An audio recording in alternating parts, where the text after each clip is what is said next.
Yeah, before we actually put out some good resources, I think it's worth saying that the best resources are people. Buongiorno. You're listening to Going, Where God is at Work, a podcast that sits at the intersection of missions theory and practice. We're walking out our call to ministry in faraway places and happy to have you join us on the journey. I'm your host, Jesse Pauli, a missions leader serving in Rome, and I'm here with Alessandro Di Leonardo, a church planner in Cisterna di Latina, and Jen Williamson, our missiologist who lives and works in Lyon. How's everyone doing today? Okay, fighting a nasty cough for the past 3 weeks. Not fun. Same. Hey, this is dedication. We're here recording a podcast and we all have been sick or are sick, or that was probably one of the nasaliest intros that I've done in a very long time. I can just hear it in my nose. But I guess that's the season we're in too. We're in winter and it's kind of comes with the times a little bit, right? Yeah. Well, we are continuing today our mini series on member care. But before we get back into that and discuss some of the resources that are available, let's just share some of the things that we're currently doing to help pursue emotional and mental health while we're living abroad.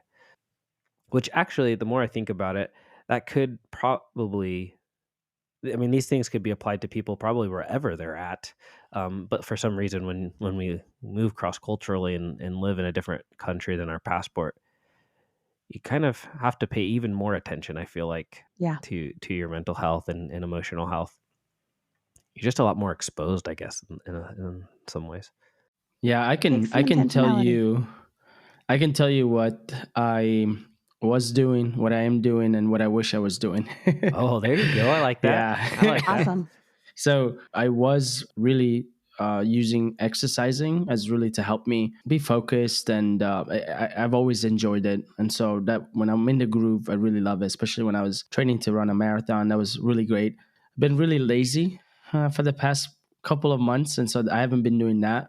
What I do that tends to come back easily is the idea of reading books. I love reading books, and I'm not the kind of guy who kind of goes buying books. I try to collect books, talk to people give me books. And so I always kind of feel like I got to have something that could hit the spot. And some of them, they're not even, they're like novels. They're just books that will nourish me in a different way. What I wish I was doing, and I hope to do it, and me and my wife have been talking about it, I would like to really be more into hiking, doing like day trips, but even overnight trips. That's something I've always wanted to do, just with the little kids and with the ministry and everything. But that's I don't want to make an excuse. We said this year we got to at least have one camping trip. So hopefully that happens. Oh, that's great. Yeah, I think getting outside. I was in a class in college that was talking about like how do you connect with God and different things like that. And I forget how many students were in the room, probably like 25 students. But it was like, I think 75% of the class said they connect with God by being outside. And I was like, yeah, there's something to that, getting out and being in the fresh air. Totally. You know, it's interesting that you said you were saying, Alessandro, that with your wife, you want to do this once a year. Once this year you want to get out and go on a camping trip. I think that's so good. It does take so much effort and intentionality. And so one thing that David and I have done for many, many years now is either right at the end of the year or right at the beginning of the year, we go away for a long weekend and we bring our whole calendar. We both have really heavy travel schedules and we map out the whole year of when we're home and when we're traveling. And then we put in our vacation because if we don't at the very beginning of the year say, okay, this is the time, these are the times we have to take vacation, even if we don't know where we're going yet or what we want to do, those days will get used up and all of a sudden there will be no more window. And another thing we do as we do that calendar is we, like my mission organization gives me one spiritual renewal day a quarter. If I don't put those in my calendar at the beginning of the year, they don't happen. And so here I have an organization who's trying to give me the opportunity to pay attention to my soul and to be reflective and to not go into burnout. And they're giving me the space to do it. But I miss out on taking advantage of that because I don't plan well enough. So I guess what I'm saying is one of the things we've learned is to stay healthy and to maintain good emotional and mental health. We have to actually not just hope it happens, but make a plan for it to happen. And then also, while we're away on that weekend, we kind of look back on the year and look at where God was at work in us and how we've grown. And we look at where is maybe God going to be taking us in the coming year. And sometimes we have a word for the year or we pray over some new objectives. Last year we did a no buy year, which was very, very good for us and exciting and really changed. It was sort of like a recalibration of all of our spending habits because we didn't buy anything. It was so good.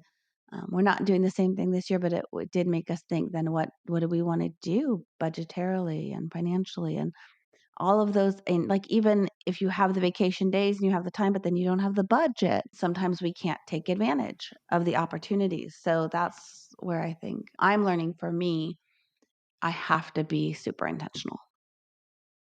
Jen, in regards to your children, I know they're older now, but how that played in regards to planning? We did take advantage when our children were younger. We had grandparents nearby, and we did do this even in our younger. In fact, we were poor. In the poorer years, we would take our kids to their grandparents and then we'd go home and have a long weekend and do our planning at home. So we've done it at all budget levels, but sometimes also you can't do a whole weekend. We've had to do it in a day. For example, farm the kids out for a day. What we do though is we pre-plan the day. I mean, David does things like he prints out the calendars so that we just have to fill it in. He prints out like sort of our financial picture for the year with paydays and with retirement plan. So he has all of that planned and queued up. He does that sort of stuff ahead of time so that we can really make the most of the time. Yeah, now with grown kids, we're really spoiled. We always go sort of off season. So like the hotel we were at was almost empty. We were getting like such phenomenal service because there was no one else there. We go to spas now when we do this. So we do our work in the morning and then we get a massage in the afternoon, or we go into the sauna in the afternoon. Like we really kind of live it up as a sort of a self-care, relationship care weekend as well as planning. But it hasn't always been that way. I like that. That's something that I actually been talking to my wife about trying to do something similar. I like that idea of like sitting aside a few days, especially that week in between like Christmas and New Year's. I always feel like that week could be such a good week to get away and do something like that. Yeah. But yeah, part of our choosing our organization was because of the member care resources that were available. And so, yeah, even our field, like the group of missionaries that we stepped into that were with our organization already here in Italy, all had like a value for member care and pastoral care. And so they were already people meeting. And so we just kind of, yeah, I would say to do what Sandra did, we started off by meeting with member care for licensed counselors. And then we also have like a pastoral care side within our organization. And so we meet with them, I don't know, maybe once a month, once every couple months. But that's kind of different seasons that's been more or less consistent. And so I would say what I'm doing right now is more kind of similar to us on like podcast and books and things, but different in the sense that I'm focusing all of those or a lot of those on mental health and emotional health, listening to some different counseling podcasts that are out there and things like that. What I would like to do is to start meeting regularly again with a counselor, and then also there's an older man at the church that we're attending that I thought I'm going to see if he'll meet with me just kind of as a disciple me in a sense, or mentor me, be someone to go to. I like the fact that he's older than me and smarter than me and from a different background than me, so I can have someone else to kind of compare and talk through things with. So that's kind of what I hope to do. We've both been sick, and so we just haven't nailed down a first time to get together and chat. That's healthy. Yeah, the pastoral care couple too. We David and I take advantage of that with my husband, deploys 3 times a year. He's gone for 2 months at a time, and we just, want to make sure we have an outside view on our marriage and someone kind of assessing how we're doing and helping us, make sure we're doing okay. So we meet with them at every deployment, and that's been really helpful too, just Oh, to have that rhythm. So it's just 3 times a year, but it's super helpful to us. That's great. Well, we had our first podcast talking about kind of member care from the book, by the book. Then we had our second episode where we interviewed and talked with Margaret about, yeah, her experience as an expert, as a leader in member care. Today, we want to give some practical resources, some things, some places people can go and turn to begin to be cared for, rather they already have some resources and they're looking for new, or rather they have no resources whatsoever and they're just trying to understand. So why don't we maybe let's kick off our own kind of resource that we have within our organizations or churches, kind of what we've seen available or used, and then we can expand into to some external ones. I alluded already to the fact that our organization that we're with has a, I would say, a pretty robust member care, at least from our experience. We were pleasantly surprised when we did a tour of the offices that the headquarters years ago when we were thinking of going as missionaries, and the lady that gave us the tour kept saying, okay, this is our member care person, this is another member care person. And it was like in the offices there's at least like 5 people dedicated to member care. And we're like, wow, that stood out, because the other organization that we talked to had like 2 offices dedicated to member care. So we were impressed by that. And over the time, that department has developed and changed and grown. And now they call it the wellness, I think, wellness team or something like that. And it has a much more holistic approach, I would say. So there's pastoral care, so pastors that look after global workers. There's licensed counselors that have experience both in and outside of the Christian world. And then there's also now a physical health component. And so looking at how do they develop taking care of the physical health of global workers, and encouraging healthy lifestyle where it comes, exercise and eating and those kind of things. I think those are the 3 main components of that wellness team. But yeah, my wife and I, for example, just last week had a meeting with the pastoral care couple, and it's it's so encouraging. Like, they create space for you to talk and share things that you might want to talk about, or if it's just to ask them things and have them kind of speak into your life a little bit. Like, it's just it's a kind of not tailored made, but it's kind of like you get out of it what you want, and they're just there to be a resource, really. And so we've really been encouraged by that, just that time. And then when we were at conferences, we get to see them in person. That's a great. And sometimes they even come to visit on the field where we're at, because they're in a different country. But yeah, so that's just one example. Yeah.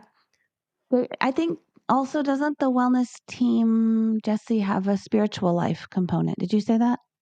I didn't There's say like that, the but yes, you're spiritual right. life team. You're right. And they send out like a devotional that's kind of available for people to, read and reflect on.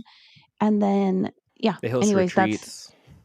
they host some retreats. Yeah, there's those sorts of opportunities. And those can be internal or external as well. I don't know if they have spiritual direction within the wellness team or the spiritual health team, but I know that that's also been a component that I've appreciated. And like you were talking about with counselors, if counselors or pastoral care teams sort of just open up space for you to process and interact with your spouse or whatever. My spiritual director would say that she holds space for me to meet with God, basically. Hmm. And I just meet with her once a month, but I go through my prayer journals, look over them from the past month, and meeting with her, then it causes me to reflect back and to say, well, it looks like this theme, a current theme for me has been disappointment. It looks like I'm disappointed a lot right now. And so, what is God teaching me in that, or what's happening in me because what that's causing that, or what's going on. So it's a time for me to sort of prayerfully just interact with the Lord in the presence of someone else, and it's really been helpful. yeah. In the way things are working for us, we're not part of a mission agency, but rather a denomination that really takes interest in assigning every mission missionary with a mentor, with the seasoned pastor. And so these seasoned pastors, they try to meet with you at least once a month, but sometimes even more. And they wear multiple hats. Sometimes they're more focused in how the individual is doing. Sometimes trying to be strategic, helping you how to better do the work in the field and things like that. So that's been very, very helpful.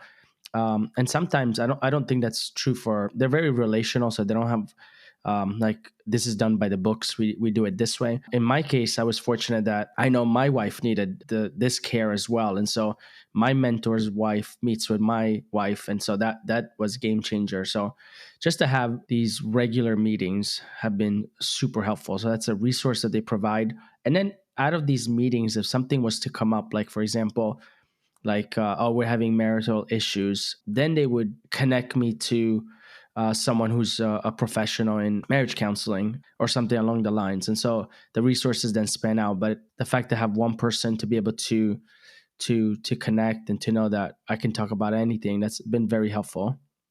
Yeah, I think that's the theme a little bit of this is there's gonna look different for the different types of workers that are sent and the different ways. So like yeah, a denomination is gonna look at caring after their pastors and their people differently than maybe an organization that has pastors but also has professors at universities and all kinds of different humanitarian work. So they're probably going to have a different system.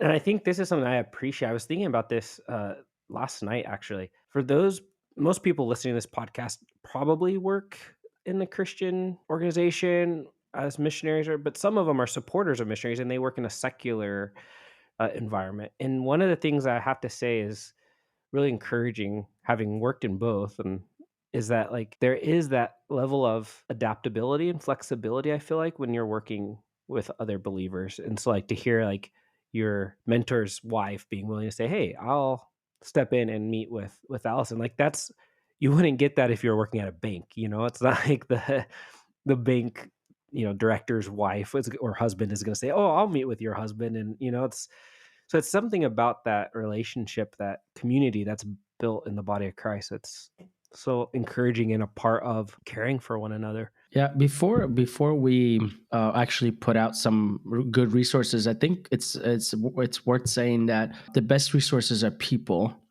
It's not easy because I've been here 5 years in Italy, and just at the first, especially with a pandemic in the middle of it, tried to make a list of resources with people. Like we're trying to meet with them. It wasn't working. So naturally, I'm assuming a lot of other people would have tried and failed as well. And then you kind of have the tendency to say, okay, I guess this is just I'm gonna be a lone wolf.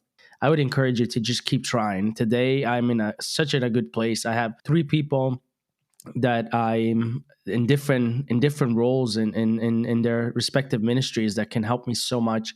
And then they can provide the resources that, like, hey, what would you do? Or what do you do with this? And to me, there's nothing greater than to just ask a person, because we live in a day and age where there's so much out there, and I think us giving out resources is going to be great because we're kind of filtering it out. But I think it's even better when you have a person that knows you, knows exactly what you need, and they can say, "This is what I'm doing. Why don't you check it out?" Oh yeah. No, that's really good. I think actually I want to add that disclaimer, even highlight that we are by no means saying just reading a book or looking at a website is going to be enough for your soul care, for your taking care of your inner self. Like, yes, that needs to happen in personal relationships. So you should be doing that with a local church, but sometimes Mhm. you also need to be doing that with a counselor or anyone that you can turn to in the body of Christ. But having that personal relationship touch on that. And maybe actually what we could say, Alessandro, is the websites, the books, the things that we can recommend as resources are even better done if you're doing that and talking through that together with someone that lives in your context, that lives close to you and understands what you're Right. going through. Yeah, I think the community and the body are so important. I'm so glad you brought that up, Alessandro, because I agree that we need one another. And like Jesse, thinking of reaching out to someone at church as a mentor or finding a coach, a lot of those resources are free. It's the body of Christ. It's building friendship, and it just means being bold enough to ask. And often I do a lot of mentoring, and so when people ask me that, I have a form that I have them fill out to try and make sure I understand what they're looking for and what they need. So it's good as you go to a mentor or ask someone, really think through what kind of support am I looking for? Am I looking for someone to hold me accountable to some of my ministry goals? That's important. Am I looking to someone to hold me accountable to some relational issues with my wife? Am I looking someone to walk with me through some challenges and just pray with me and support me? So also there's some self-knowledge that can be helpful when we're seeking out help or member care, because we need to be able to understand what we're looking for and what we need as well. Yeah. So that being said, I have a few organizations that I know of. I don't know all of them very well, but I've just had a way of interacting with different people within these different organizations. So I thought I would share some of them. And one of them is called Paraclete Mission Group. We have some friends. They were professors of ours in Bible college. They had been missionaries in Eastern Europe for a long time, and now they're providing through this organization, Paraclete Mission Group, encouragement and counseling and yeah, kind of a pastoral care. And I'm pretty sure if I understand correctly, it's not tied to one organization or one mission agency. So really anybody that's a Christian global worker can reach out to Paraclete Mission Group and be visited. They'll come into where you live. They provide different levels of encouragement. I don't know. I haven't been familiar enough to know if they have actual licensed therapist or if they only have kind of lay pastoral care and counselors, life coaches, that kind of stuff. But I know that we've been visited by the couple that we know a couple different times, and then they have different things like what do you call it? Worship leaders. So, like they have worship leaders within that will come and help facilitate like retreats and different things like that. And Hmm. yeah, it's been cool to see this ministry develop. And in a way, I've even had to tell them, we have such a good member care within our organization that we haven't felt a need for their services as often. But whenever they do come through Europe and they stop by Rome, it's always encouraging to spend time with them. And occasionally they send us a little gift or something just to let us know they're thinking of us. So Paraclete Mission Group would be a good one, I would say, for those that don't have something internal or that are looking for something external to check out. It's a great one, Jesse. I hadn't heard of them before. There's an organization called Thrive that is ministers to women cross-cultural workers, and they offer retreats in various places all over the world, depending on where you are. So if you are a woman, a female cross-cultural worker, and you could use a time away, a time apart with the Lord, with some other women and some other cross-cultural workers, you could check out Thrive Ministries. Yeah, both our wives, different times. Jesse's wife, actually, she went first to Thrive, and then she told my wife Allison, and she went last year, and she was blessed. So great resource there. Really, really, they do an amazing job to help you in all aspects. Yeah. I've never been, but I've heard great things. And they do some publications and things too. That's how I'm familiar with them. I've written for them a little bit. There's another group that I don't know them directly. So this one I'm just putting out there because a friend or a family member is actually going to be serving alongside them. But one of our cousins is going to be serving alongside a ministry called One Another. And I believe they were actually founded in France, or they started their first work in France, but now they're Mm. located in England. In their you can look at it's oneanother.com. You can look them up, but their particular focus is helping missionaries that face challenges on the field and caring. And my understanding is they are also like work with anyone from any agency. They're not focused just on their missionaries. Yeah. Then there's debriefing centers. Like in France, there's the one open for cross cultural workers called La Rochelle, or actually, it might be in Switzerland, that offer different sorts of debriefing during the week. There's a couple in the US too that I think have been really helpful to many people, particularly if you're in a time of transition, changing fields, maybe returning to your sending country. You faced a trauma or crisis on the field. Having a time away to do debriefing can be really helpful. And so look around, do some Google searches, see what's available in your area. I know the ones that are available in France or in my area, but I know that there are some available all over. Another thing we've taken advantage of is someone told us about an organization that has two sort of resorts in Thailand that offers incredible rates to missionaries. And when I did a furlough, I spent a whole month there, and it was room and board. It was, right across the street from the beach and extremely affordable. It was called the Juniper Tree. So the airfare to get to Thailand was expensive, but after that, it was completely affordable. And there are places like that, I think, around the world. You just have to do a little bit of digging. But we can put a link to Juniper Tree. In fact, I told someone in my mission organization about it a while ago, maybe a year ago. And I just got an email from him last week saying, hey, guess where I am? And he was there writing a book right now. So that's pretty cool. Oh, yeah, that's awesome. I'm gonna have to look that up as well. I've done some things with city to city in regards more of just the area of church planting, but I just went to their conference in Edinburgh just last year, and one of the things that they were offering is to anyone. It's open to anyone. Is a quiet journey, a quiet heart journey. This idea of going to a retreat or debriefing, all sorts of things to help people from specifically church planters not burn out, which unfortunately tends to happen a lot. So I haven't gone through it. I signed up for it, but I've heard great things. And I know people who I personally know as far as being pastors that have gone through it, and they said it was really great. And so I'm looking forward to it if it happens this year. That's awesome. I think that's something too, is maybe another thing that we can kind of highlight is just encouraging people to keep their ears and eyes open to those kind of things. Like you might go to cities church planting thing thinking more about the like strategic sides of church planting. But when you hear about something like that, like actually take heart and think about going to that. I think just one of the things I would love to listeners to think about is just being aware that our emotional health and mental health is important, and so to not overlook it and neglect it, but to actually look for opportunities to care for that. And as things come up, one of the things that just happened for us is the church that we're going to, the pastor had a group come from a counseling clinic in America, and so they put on a 2-day kind of workshop. It started off talking about grief, but really it kind of became a lot more broad than I thought, or maybe I just had a narrow idea of grief. But anyways, and it was just really encouraging.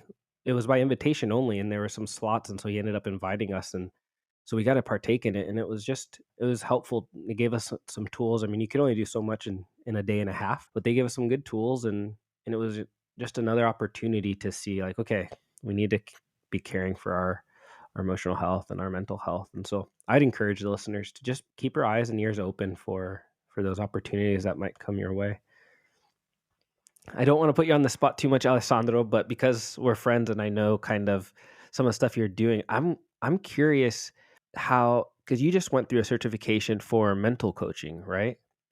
And I'm wondering, like, if you could even speak, this is a little bit kind of somewhat off topic, but not exactly. Like, I'm wondering how much are people that we're ministering to maybe concerned about mental health and those kind of things, and how maybe us as missionaries and global workers taking care of our own mental health can be part of our sharing our faith and helping those that we're ministering to. Does that make sense? Yeah, it does make sense, but maybe what I did doesn't necessarily speak into that. Oh, okay. Mental coach tends to be a title that's being used today, or life coach is another name. It's this idea to just help people process with you. They, like a counselor tends to, not necessarily, but if we're gonna compare it to a counselor, let's just say a pastoral counsel would listen, ask questions, and then potentially help you by giving you some solutions or by some ideas. With mental coaching, life coaching, the idea is to say nothing. Your idea is just to keep pulling things out, and the person who's taking on the life coach, the mental coach, is supposed to come up with their own solutions. So it's very helpful in that way. Some people just need to process out loud. So it has really nothing to do with with realizing whether it is important. But I specifically did one in sports relating, and there was a touch upon that idea that realizing how much your mentality, your well being mentally affects you in the sports arena, which you would think it makes sense, but really it's not focused on a lot. And so that's why a lot of these mental coach is becoming really popular because hey, I have a coach for how to eat better, what to eat, how to sleep, how to train, how to do this, but no one's talking to me about my head. Mm, I kind of have to figure it out on my own. And so a mental coach is supposed to fulfill that need. And I do think all of it plays into our wellness, right? So, yeah. I think if I'm not doing well at my job, I'm not going to be doing well emotionally because I'm going to feel like a failure. I'm going to feel like I'm missing something or like I'm not being productive. And I think so if I have coaching that's helping me in my ministry perform better, perform is not the right word, but engage with new concepts and try new approaches and experiment with different evangelism or discipleship models or whatever, that will play into my well-being as well. If my mindset, so I think it's a really holistic thing and it's all connected and we can't like single one piece out, which is what I think ultimately the years I was growing up in the evangelical church, it was sort of like if you read your Bible, pray every day, you'll grow, grow, grow. And it was sort of like you could do your devotions in the morning and then get on with life. And we weren't thinking in an integrated way about human functioning and human thriving. And that maybe taking a walk in nature could be as important to my spiritual well being and connection to God as reading a verse.